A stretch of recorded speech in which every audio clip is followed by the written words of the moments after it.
Então, muito boa noite a todos. É com alegria que eu volto aqui, a esta casa onde me sinto tão acolhida. Muito obrigada por me acolherem tão bem. Obrigada a todas as pessoas que, em especial, me vieram ver neste meu início de palestras. Então, obrigada a todos por estarem aqui. E vamos, então, falar sobre o tema Saúde como perfeita harmonia da alma. Primeiro, vamos, então, perceber qual é que é a definição de saúde pela Organização Mundial de Saúde. Então, ela define saúde não apenas como a ausência da doença, mas como a situação de perfeito bem-estar físico, mental e social.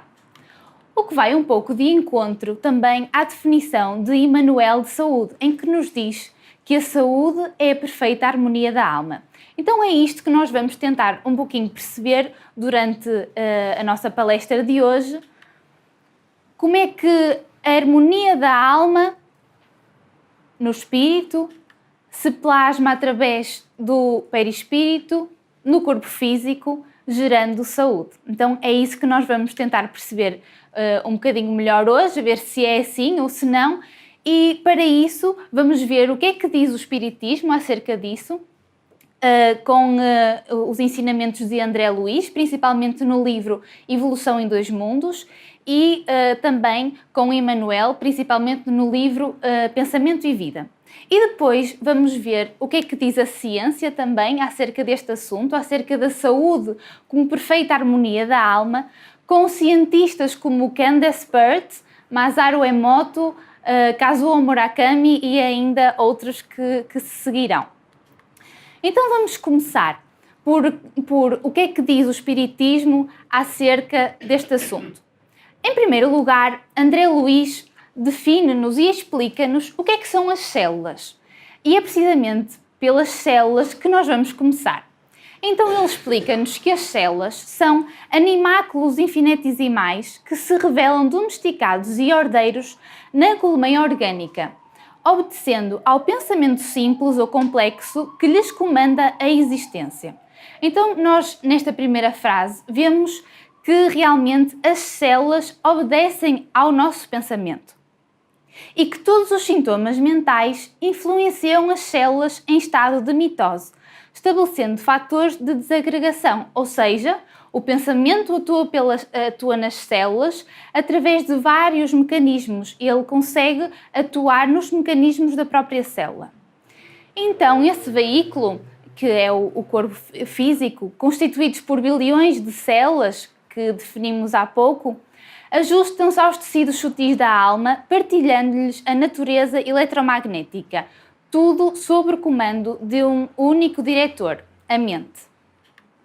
Muito bem, vimos então o que é que o Espiritismo dizia acerca da atuação e da importância do pensamento na célula.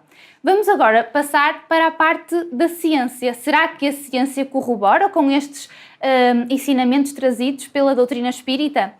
O Dr. Michael Ruff é um imunologista e também investigador, e o que ele nos diz é que realmente o pensamento e o sentimento podem afetar o movimento, a divisão ou outra atividade das células, tal como o André Luiz nos tinha dito.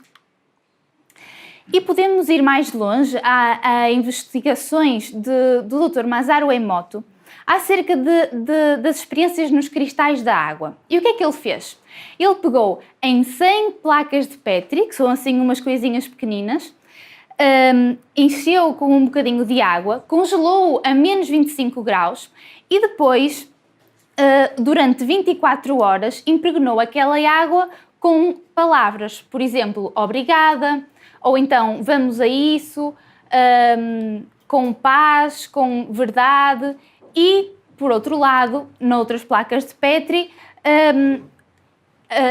portanto, disse palavras como odeio-te, não prestas. Então, nós conseguimos ver aqui nos cristais da água que ele depois viu ao microscópio a diferença desses pensamentos, a diferença entre os pensamentos positivos e negativos, mas aqui o importante é nós vermos que realmente o pensamento tem ação sobre as células, como aqui o pensamento tem ação sobre a água e sobre os cristais da água, que são diferentes.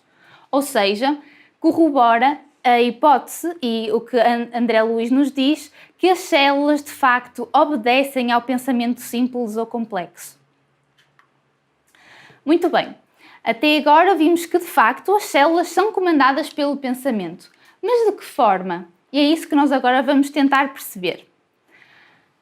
André Luiz, em Evolução em Dois Mundos, diz-nos que todos os estados especiais do mundo orgânico são acalentados nos circuitos celulares por fermentações sutis, aí nascidas através de impulsos determinantes da mente, por ela convertidos nos órgãos em substâncias magneto-eletroquímicas, guardando a faculdade de interferir bruscamente nas propriedades das células ou de catalisar as reações deste ou daquele tipo. Então, André Luiz fala-nos destas substâncias magneto-eletroquímicas, que são elas que irão atuar nas células e que são produzidas na mente. Vamos agora perceber um bocadinho melhor. E estas hormonas, estas substâncias magneto-eletroquímicas, são diferentes consoante os estados emotivos da consciência. A cólera, o desespero, a crueldade e a intemperança criam zonas mórbidas que quase anulam todos os recursos de defesa, abrindo-se leira fértil à cultura dos micróbios patogénicos nos órgãos menos habilitados à resistência. Então, vimos que são as substâncias magneto-eletroquímicas que vão, através do pensamento, da mente, ser secretadas e atuar em diversas zonas do nosso organismo. E agora a ciência estuda uma nova área que se chama psiconeuroimunologia, que nos fala precisamente sobre esse conhecimento. A doutora Candace Pert, que foi uma investigadora que descobriu os receptores opioides, ou seja, uma investigadora muito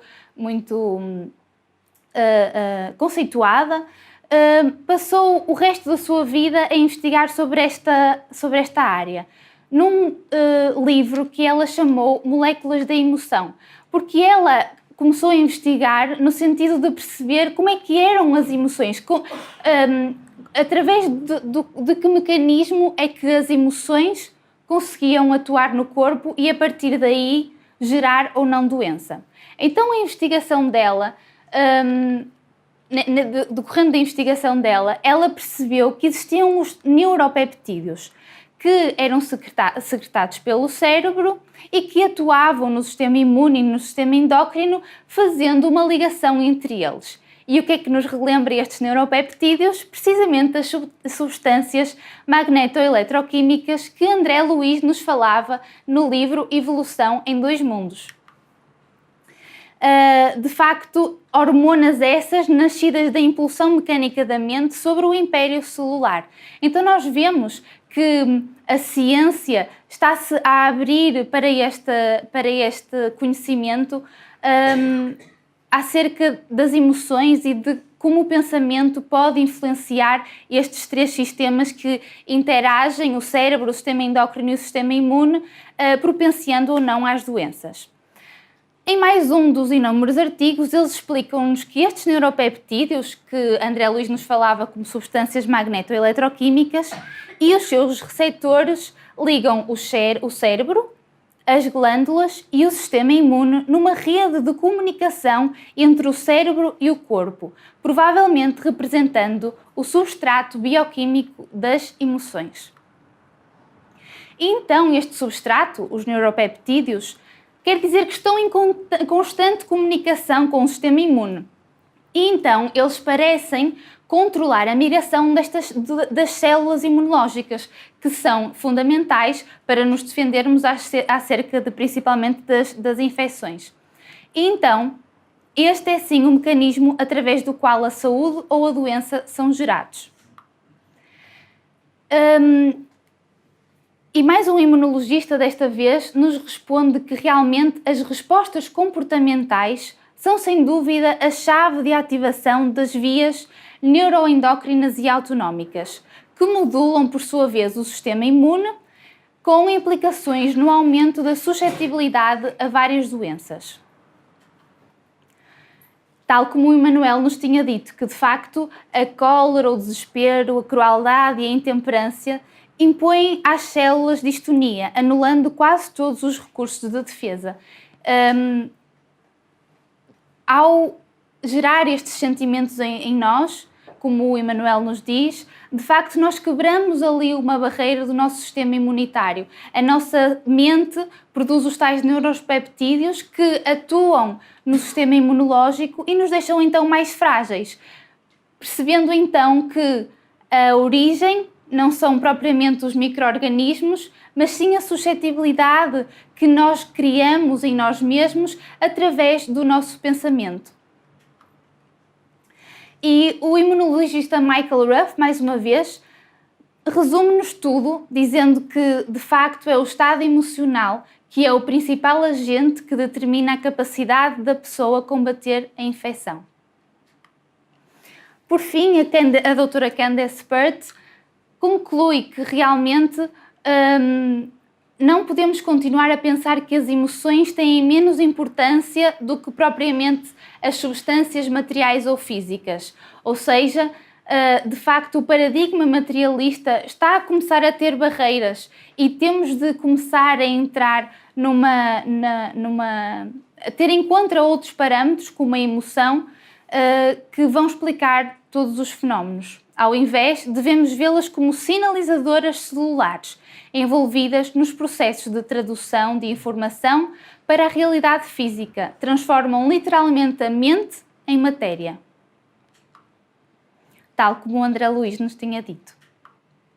Muito bem, então agora resumindo, para sistematizar, que é muita informação, em primeiro lugar, lembram-se que vimos que as células são comandadas pelo pensamento. Em segundo lugar, falamos destes neuropeptídeos, que é através dos quais a mente atua no nosso organismo. E agora vamos ver será que essa atuação das emoções no nosso organismo é diferente consoante as emoções são positivas ou negativas. O que é que acham? Vamos ver então. Em primeiro lugar, começamos outra vez com o que é que o Espiritismo pensa sobre este assunto.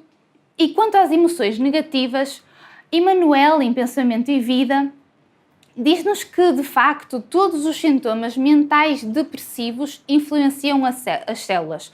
Nós já tínhamos percebido que a mente influenciava a célula, mas agora ele está-nos a explicar que os sintomas negativos influenciam a célula negativamente, quer em estado de mitose, estabelecendo fatores de desagregação da célula. As nossas emoções doentias mais profundas, quaisquer que sejam, geram estados enfermizos. E os reflexos dos sentimentos menos dignos que alimentamos voltam-se sobre nós mesmos, depois de convertidos em ondas mentais, tumultuando os serviços das células. Então, agora, só para fazermos aqui uma pausa, quanto a estas emoções negativas que nós geramos, eu sou estudante de medicina e chateio muito a minha mãe nesse sentido, porque quando eu estou a estudar uma doença, eu acho sempre que tem aquela doença. Então eu começo... Então eu gero estes sentimentos negativos. Já tive muitas doenças, já tive diabetes, já tive muitas doenças. E eu, ao ler aqueles sintomas, eu quase que sinto os sintomas em mim. Olha, realmente, eu estou aí mais vezes à casa de banho, já viram? Eu de certeza que tenho isto. Então são esses tipos de atuação da mente sobre o corpo que realmente nós devemos tentar não fazer. E ao contrário, as emoções positivas, como a prática do bem, simples e infatigável, pode modificar a rota do destino, de vez que o pensamento claro e correto, com ação edificante, interfere nas funções celulares.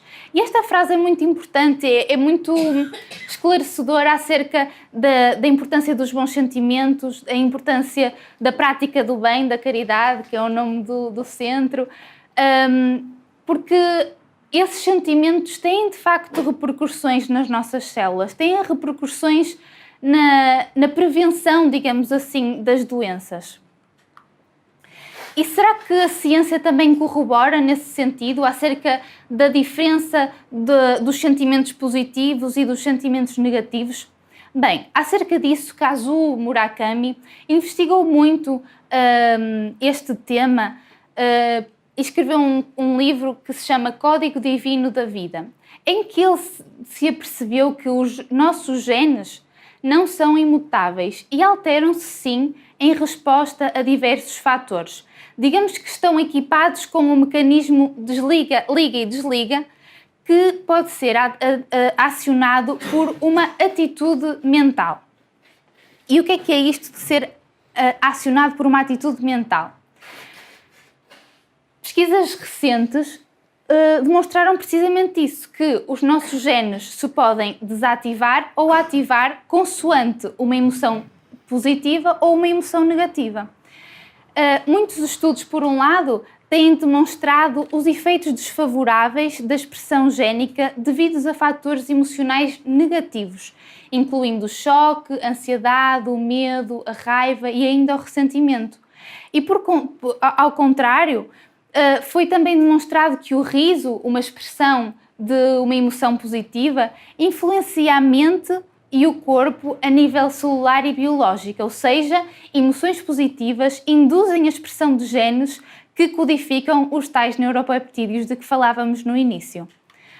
Corroborando mais uma vez as informações que André Luiz nos trazia acerca das emoções positivas por um lado e das emoções negativas por outro.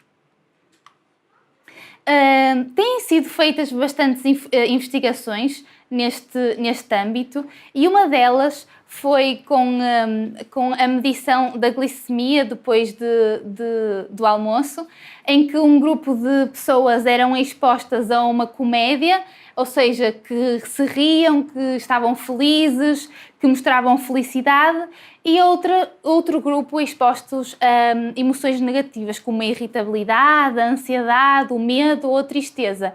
E o que se verificou foi que com as emoções positivas não havia aquele pico de glicemia inicial tão prejudicial para os diabéticos.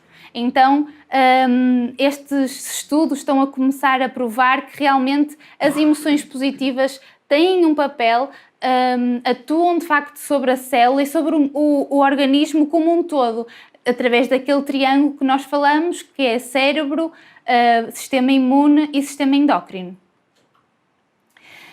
Ainda este cientista faz uma conclusão que diz que, à medida que a pesquisa progride, ela poderá explicar-nos os ensinamentos de Buda e de Cristo, descrevendo-os como mecanismos de ativação e desativação genética.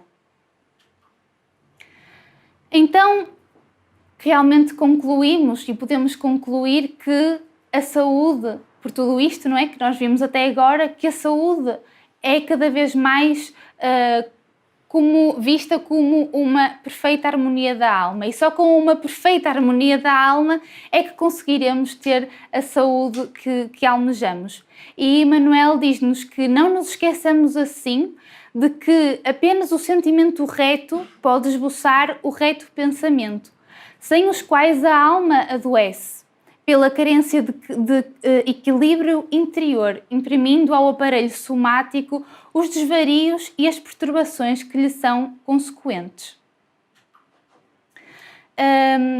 E a propósito, eu trazia um poema do poeta Alegre, que, tal como da outra vez trouxe, a propósito deste tema que se chama O Vírus da Alma, e eu vou passar a ler.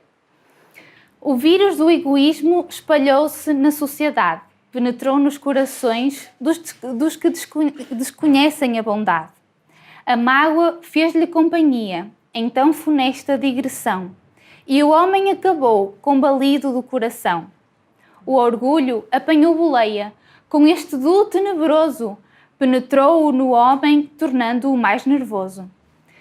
Prisioneiros deste vírus, o homem se interroga: porque sofro, meu Deus, e não a minha sogra? Embotado o raciocínio, mergulhado no seu ego, não se apercebe o homem que vive como um cego.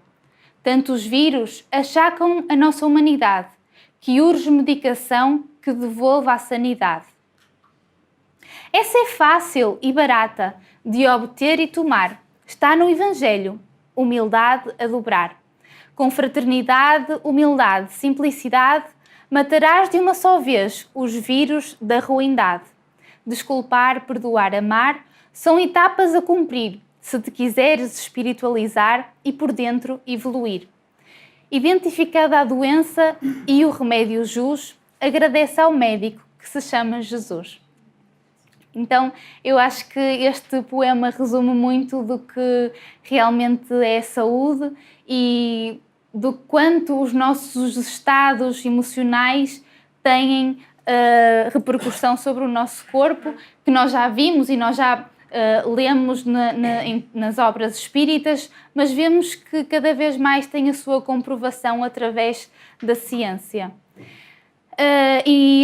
Numa passagem diz-nos que Jesus percorria todas as cidades e aldeias, ensinando nas sinagogas deles e pregando o Evangelho do Reino e curando todas as enfermidades e moléstias entre o povo. E através desta frase do Dr. Bezerra de Menezes, vemos que Jesus ainda é o mecanismo através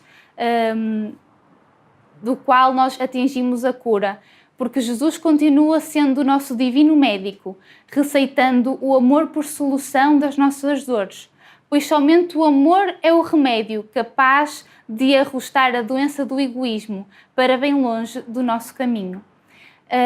E então era esta a mensagem que eu queria trazer, no fundo, da saúde como perfeita harmonia da alma. E se nós tivermos em mente que realmente os nossos pensamentos agem nas nossas células, vamos, a cada dia que passa, com a reforma íntima, estando cada vez mais aos nossos pensamentos, às nossas emoções, aos nossos estados de alma, porque sabemos que vão ter repercussões no nosso corpo físico, e que realmente só o amor é o caminho para a cura integral das doenças. E era isso que eu vos queria trazer.